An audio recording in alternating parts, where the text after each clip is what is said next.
नमस्कार, मेरा नाम भारत सूरज है। इस वक्त मैं मुजफ्फरपुर के जगन्नाथपुर गांव में हूं। मेरे पीछे जो आप भीड़ देख रहे हैं, भीड़ इसलिए है क्योंकि यहां पर अभी नेता प्रतिपक्ष तेजस्वी यादव आए हैं। आप सही समझ रहे हैं, ये मुजफ्फरपुर का वही गांव है जहां पर 26 मई को एक 11 साल की नाबालिग दलित लड़की के साथ बहुत नृशंस तरीके से दुष्कर्म किया गया और उसके बाद उसके गले को और सीने को चीर दिया गया।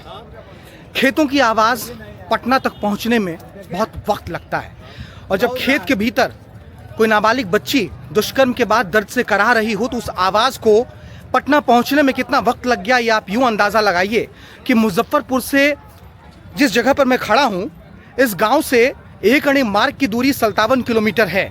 अगर पैदल कोई ये सफ़र तय करना चाहे तो 13 घंटे में एक अणे मार्ग से निकलकर सीधे जगन्नाथपुर, मुजफ्फरपुर के कुड़नी ब्लॉक के जगन्नाथपुर गाँव में पहुँच सकता है।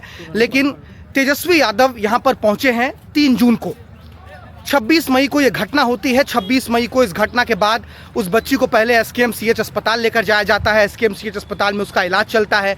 गले की नली को, सांस लेने वाली नली को काट दिया गया था, छाती को ब्लेड से काट दिया गया था। एक खेत के भीतर इस नृशंस घटना को एक बहुत ही राक्षसी प्रवृत्ति के आदमी ने अंजाम दिया। वो राक्षसी प्रवृत्ति का आदमी भी इसी समाज का आदमी था जिसे समाज ने बहुत पहले बहिष्कृत कर दिया था, लेकिन बावजूद इसके ये समाज अपनी बच्ची को उस राक्षस से बचा नहीं पाया। लेकिन खैर, मुद्दे पर लौटते हैं। असल मुद्दा सवालों का है। अब सवाल ये उठ रहे हैं कि उस बच्ची की जान इसलिए चली गई क्योंकि PMCH ने उस बच्ची को भर्ती करने में बहुत देर लगाई। कहा जा रहा है कि 8 से 9 घंटे तक वो बच्ची एम्बुलेंस के भीतर ही रही, एम्बुलेंस के भीतर ही उसका इलाज चला। PMCH की तरफ से ये कहा जा रहा है कि ENT के भीतर, क्योंकि उसके गले में चोट आई थी, उसके गले और सीने को चीरा गया था, ENT के भीतर ICU नहीं था, इसलिए उस बच्ची को PMCH के अंदर भर्ती किया नहीं गया। SKMCH अस्पताल का ये कहना है कि उसके पास स्पेशलिस्ट डॉक्टर थे नहीं। हालांकि SKMCH ये कह रहा है कि इस बच्ची को उन्होंने एम्स के लिए रेफर किया, लेकिन एम्स में जो स्पेशलिस्ट डॉक्टर थे वो साहब छुट्टी पर थे, तो PMCH ले जाया गया। PMCH में 8 से 9 घंटे तक बच्ची एम्बुलेंस में इंतजार करती है। उसके बाद उसको ENT के ICU में शिफ्ट किया जाता है, लेकिन बावजूद इसके बच्ची को बचाया नहीं जा सका। अब सवाल सिर्फ यहाँ पर स्वास्थ्य व्यवस्था का नहीं है, सवाल तो है कि PMCH जैसे जो दावा करते हैं कि मंगल पांडे स्वास्थ्य मंत्री हैं, दावा करते हैं कि वर्ल्ड क्लास फैसिलिटी है वहाँ पर ENT का ICU नहीं है, बेड नहीं है आपके पास। सवाल तो है, लेकिन सवाल समाज से भी है। सवाल समाज से इसलिए है क्योंकि जिस दलित बस्ती में इस घटना को अंजाम दिया गया है वो व्यक्ति भी इसी आबादी का रहने वाला था। ये समाज अपनी बच्चियों को ऐसे कुकर्मियों से बचा क्यों नहीं पा रहा है?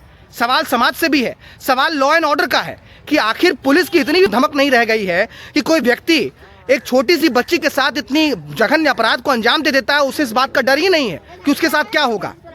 सवाल बहुत से हैं।